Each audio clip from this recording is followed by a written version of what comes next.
Welcome to the Art of Snobbery, where Captain Help explores the fine line between taste and temptation. Today's episode, watches.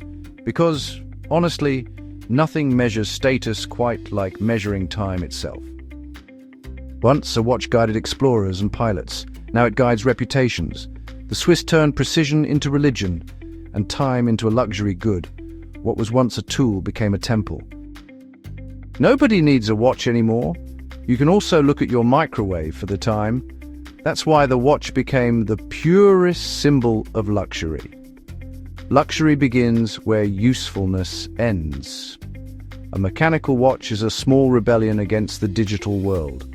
A masterpiece of gears and patience that does less, costs more, and lasts longer. To buy one is to declare that you still believe in time as craft, not code. And that's the secret. A watch isn't there to tell the hour. It's there to say, I own hours other people rush through. To wear one is to say, I could have bought something practical but chose not to. Each great house speaks a dialect of superiority. You don't just wear a watch, you join a conversation about who you think you are. Rolex is the universal accent of achievement, bold, precise, and instantly understood. A submariner says, I've arrived. It's the choice of Roger Federer, success that never needs to explain itself. Patek Philippe is aristocratic restraint, the snob's snob. Its quiet perfection says legacy, not luxury. Paul McCartney wears one, proof that understatement ages better than fame.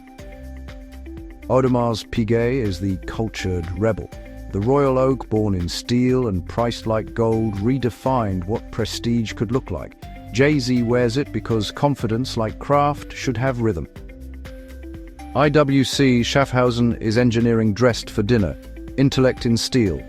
Its Portugieser and pilot's watch are for those who prefer reason over diamonds. Lewis Hamilton wears one, precision with posture. Chopard lives where elegance meets warmth. It's the refined smile of quiet wealth, not the grin of power. Julia Roberts wears one, proof that grace still tells time.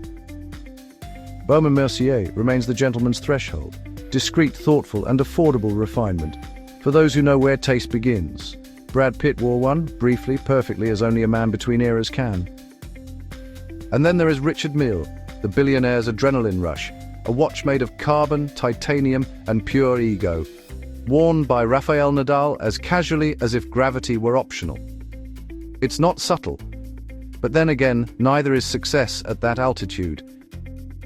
Each of these maisons tells the same story in a different accent, that time itself is a luxury, and not every wrist deserves it. At €5,000, you're an enthusiast. At 20,000, you're a connoisseur. At 80,000, you've achieved what every snob secretly desires, the ability to waste money beautifully. Because, honestly, the real purpose of an expensive watch is not precision, but permission. The freedom to stop justifying your pleasures. And, the higher the price climbs, the quieter you should become. The rule of the wrist is simple. The less you show, the more it says. Every salesman calls it an investment. And, well, sometimes it is. A royal oak, a Patek, or a vintage Daytona can rise faster than real estate. But that's not why the true snob buys it. The investor buys a watch hoping it will grow in value. The snob buys it knowing it already has, because its worth lies not in resale but in recognition. Owning a watch is easy, wearing it properly is art. A vulgar man wears his watch for the room, a refined man wears it for himself. Let it glint only by accident. When you reach for your glass, adjust your cuff, or sign something decisive. If someone notices and says, "Is that a Patek?" you smile and answer, "Oh, I hardly notice it anymore." You're lying, of course, but elegant lying is part of the craft. Discretion, after all, is the final luxury.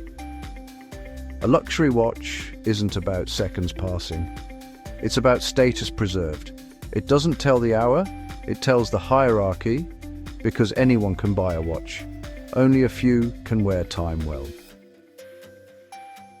This has been the Art of Snobbery, Watches, part of the Captain Help series.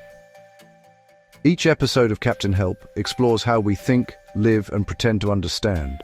calm reflections with a hint of irony and a lot of sense. Captain Help, smarter every day in every way. Thank you for watching.